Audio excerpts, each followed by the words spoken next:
दिव्या भारती एक ऐसा नाम जिन्होंने फिल्म इंडस्ट्री की दुनिया में छोटी सी उम्र में बड़ी कामयाबी हासिल कर ली थी, लेकिन कौन जानता था कि इनकी कम उम्र में सफलता के साथ आसमान छूने वाली अभिनेत्री दिव्या की मृत्यु महज 19 साल की उम्र में हो जाएगी।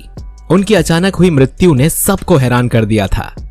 खबरों की माने तो 5 अप्रैल 1993 को सिर्फ छत से गिरकर दिव्या की मौत नहीं हुई, बल्कि कोई साजिश रची गई थी जिसे उस काली रात को 11 बजे अंजाम दिया गया।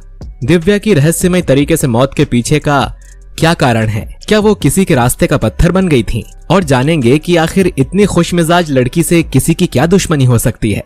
आज हम आपको बताएंगे दिव्या भारती का यूं दुनिया से चले जाना सिर्फ हादसा था या सोची समझी साजिश।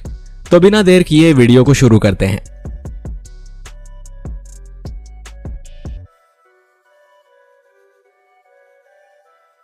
दोस्तों, एक वक्त पर बॉलीवुड की सबसे बड़ी एक्ट्रेस में गिनी जाने वाली दिव्या भारती ने बेहद कम उम्र में ही अपनी अलग जगह बना ली थी।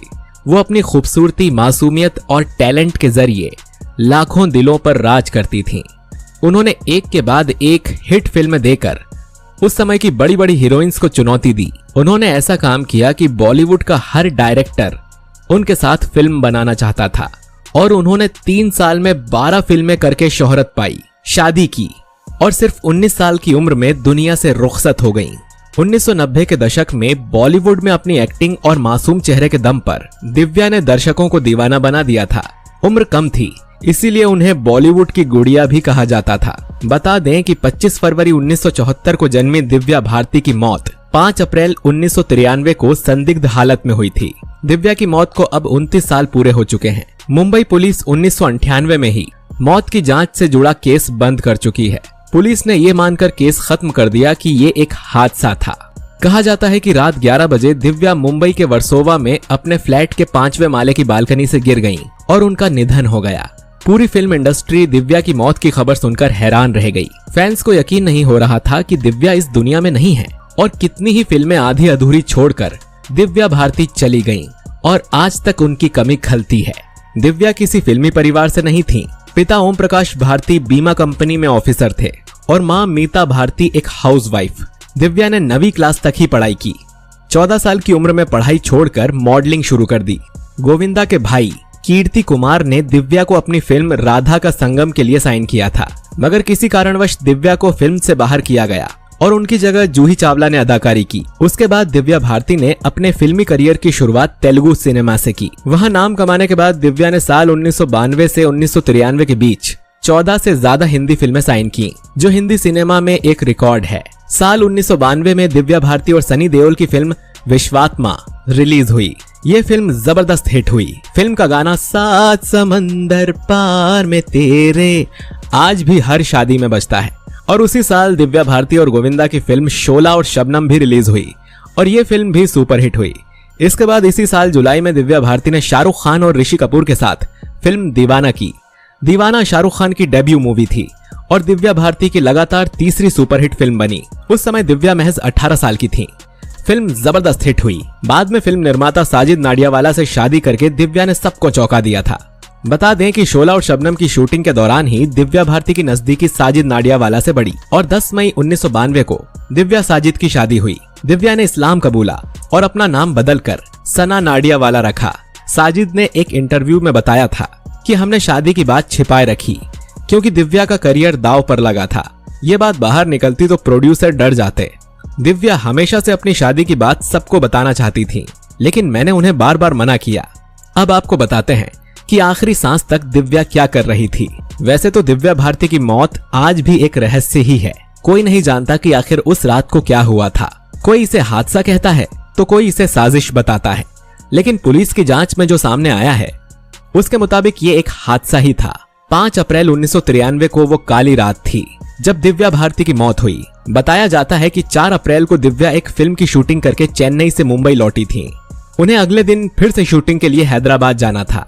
दिव्या एक फ्लैट खरीदना चाहती थी। जब ब्रोकर ने उन्हें फ्लैट के बारे में बताया तो दिव्या ने अपने फिल्म प्रोड्यूसर को फोन करके बोला कि मैं हैदराबाद 5 नहीं 6 अप्रैल को आऊंगी। उसी शाम दिव्या अपने भाई कुणाल और ब्रोकर के साथ बांद्रा के नेपच्यून अपार्टमेंट गईं। दिव्या ने 4 बेडरूम का फ्लैट फाइनल किया और कैश देकर घर खरीद लिया। दिव्या के पति और फिल्म निर्माता साजिद नाडियावाला को उनकी फिल्म आंदोलन की शूटिंग के लिए मॉरिशस जाना था, इसीलिए तय किया गया कि मॉरिशस से लौटने के बाद दिव्या यहाँ शिफ्ट होगी। इसके बाद दिव्या अपने माँ के घर पहुंची। वहां उनसे मिलकर फैशन डिजाइनर नीता लुल्ला दिव्या की ड्रेस फाइनल करने आने वाली थी। रात के लगभग 10 बजे नीता अपने साइकेट्रिस्ट पति डॉक्टर श्याम के साथ दिव्या के घर पहुंची। घर पर दिव्या के अलावा उनकी मेड अमृता थी। अमृता दिव्या के बचपन से ही उनकी देखभाल करती थी। दिव्या, श्याम और नीता लिविंग रूम में बैठकर टीवी देख रहे थे। तीनों ने ड्रिंक्स ली। इसके बाद दिव्या लिविंग रूम की खिड़की के पास चली गई। ये खिड़की पार्किंग की तरफ खुलती थी। खिड़की में ग्रिल नहीं लगी थी। दिव्या खिड़की पर बाहर की तरफ पैर करके बैठ गई।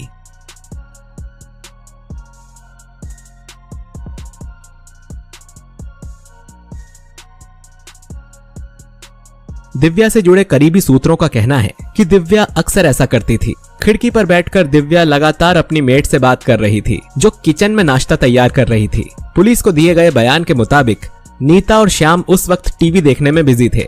खिड़की पर बैठी दिव्या ने नीता और श्याम को देखने के लिए अपना एक हाथ खिड़की की चौखट को पकड़ने के लिए बढ़ाया, लेकिन उनका हाथ स्लिप हो गया और वो नीचे गिर गईं। ये सब कुछ ही सेकंड्स में हो गया। जब नीता, श्याम और अमृता भागकर नीचे गए तो देखा कि पार्किंग में गिरी दिव्या तड़प रही है। दिव्या के चारों तरफ खून ही खून था। दिव्या उस वक्त जिंदा थी। उन्हें तुरंत मुंबई के कपूर अस्पताल ले जाया गया। अस्पताल के आईसीयू वार्ड में दिव्या ने अपनी आखिरी सांस ली। दिव्या की आखिरी मेडिकल रिपोर्ट तैयार करने वाले डॉक्टर के मुताबिक दिव्या के पेट में थोड़ा सा अल्कोहल था, लेकिन उसकी मात्रा इतनी ज्यादा नहीं थी कि कोई अपना होश खो बैठे।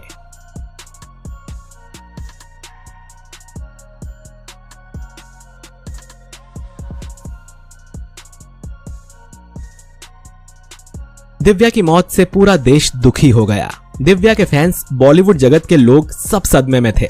2 दिन बाद हिंदू रीति रिवाज से दिव्या के पति साजिद ने उनका अंतिम संस्कार किया। अपनी मौत के इतने सालों बाद भी दिव्या लोगों के दिलों में जिंदा है। दोस्तों, कहते हैं ना, जिंदगी बड़ी होनी चाहिए, लंबी नहीं।